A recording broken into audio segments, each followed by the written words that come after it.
Hello and welcome to Nigeria Football Addict. It's Spain against England. This is going to be one of the most entertaining final you've ever watched in your life. To be candid, England have no reason but to play well in that final. But this this young Spanish team are like the most entertaining team I've watched since 2008, 2010, and 2012 Spanish team. They've conquered France, they've conquered the German, the host team. It's now time for the English team, bro. This is going to be the true definition of what final is all about. So what we're going to do today, we're going to do the preview, we're going to do the prediction, we're going to talk about Southgate, we're going to talk about the best player in England now, the best player in Spain, and who is the best player in this tournament. So please, if this is your first time seeing this channel, subscribe, like, and on the notification button. Now, thank you. And let's go. Let me talk about Southgate first, bro. Like, to me, I feel like Southgate presently is the best manager ever in the history of the English team. It's the best ever.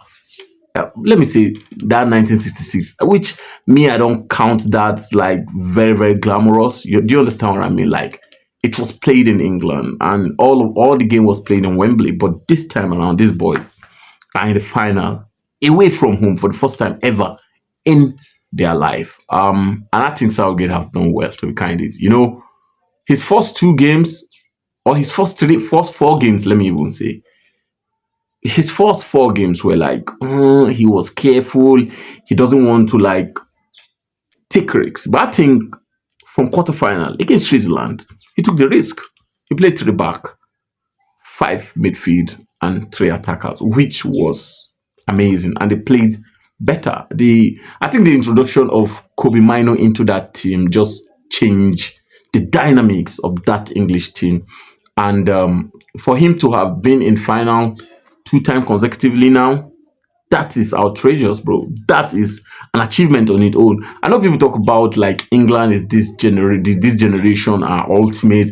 They're supposed to have won something, but I still look at the 1998 to 2006 generation of England team. They would have won something, right? But they never had that manager that could manage them the way Southgate is managing this team now. And for him to have picked players from almost every team in England in the Premier League and perform to this stage is outstanding. Brentford had three players that are playing for England. Amazing, right? So to me, I feel like Southgate has done well. And if he wins this, he should be knighted. They should just knight him. The king should just knight Southgate for winning the European final. They will be playing against this Spanish team. To me, one of the best Spanish team I've seen, man, since 2008. If not, yeah, one of the best. I don't think the generation are better than Xavi Iniesta generation, but this generation has something else, and they are conquering everyone, bro. To you to beat France and beat Germany, the host team, that means you are out of the world, right? Who is probably who's probably the best player in England? Which player, you look at that English team now, you be like, which player that can just make the change, that can just change the game, right? And I think we have like three players, to be candid. Bukayo Saka to me presently is the best English player in that team, bro. Anything from that Switzerland team, so that Switzerland game, he exploded into the world, bro. He became a monster. He became something different, you know. So to me, Saka need to be at his best, and he just have to be at his best for this English team to perform on that day. Mino is another player that have to be at his best, especially in that middle of the park, cause playing against the likes of them Rodri, likes of them Fabian, is going to be outrageous, because these guys are top class midfielder. So I think Mino will have to bring his A game like the way he did against the Netherlands. He will have to bring his A game into this game for him to perform or even outclass that midfield. But I think Declan Rice have been solid at that back too. Jude Bellingham have not been excellent, but I think he's still good, to be candid, and he's doing his job as where he's playing, right?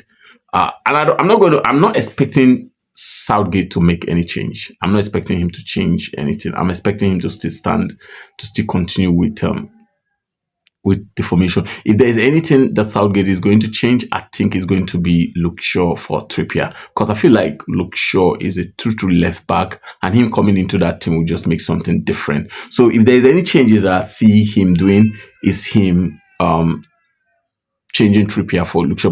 But aside from that, I don't think anything is going to change from the formation that he have used in the last 3 matches. I think he's going to maintain them. Kobbie Mainoo, Declan Rice, and Jude Bellingham in the middle of the pack. Then, of course, Foden, Saka, and Kane at front. That is the formation I think he's going to make use of. But when you look at that Spanish team, bro, the likes of them, Lamine Yamal, the likes of them, Nico, the likes of them, Morata. Has not been excellent in this tournament, but those two boys at front are just like flies, bro. They're like, to me, Yamal is like the best player in this tournament, bro. You watch the kind of goal he scored against France. That's world class for a 17 years old. Now, happy birthday to him anyway. For 17 years old to score that goal, outrageous, right? To me, he's the best player in this tournament so far. So far, so good. He is. And he's the youngest best player. Again, I think he should be contending with likes of the Mainoo for the youngest best player in this tournament. But man, for the best player in this tournament, I think I don't know. I just feel like he is. Come to the middle of the pack. I think if there's any place the Spanish team is going to win this game, is going to be from that middle of the pack. So it's going to be very difficult. But this is English team, right? They could do anything. They could defend very well. And I said it, there's nothing like boring football. They have to come outside and play this football against the Spanish team. If England in any way think they're just going to sit down and absorb that pressure, no way. They're going to lose this game. So they need to come outside, play the game, cut off the juggle. Cut it. That's just it. They played against Italy in that final in 2020. And the only reason why they lost was the idea that they were scared. After they scored that one goal by Luke Shaw, they let it out. They let it down. I think England, if they will need to win this game, they just have to make sure that even before scoring, they need to be on their forefront. And if they score again, they don't have to defend. They just need to keep looking for another goal to make sure that they win this game. So it's not going to be an easy game for England. It's not going to be candid. Everybody just have to be at his best.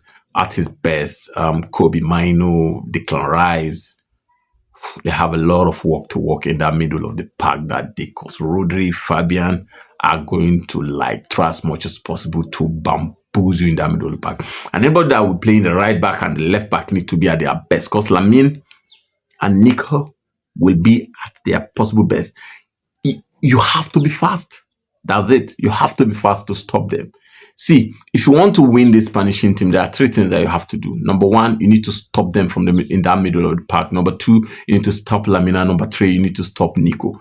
If you cannot do these 3 things at a time, if you cannot do it at once, then you're going to lose. That's it. So Southgate need to find a way to make sure that he fulfills these 3 elements. Stop the middle, stop Lamine, and stop Nico. That's just it. If they can do it, I see England winning this game, to be candid.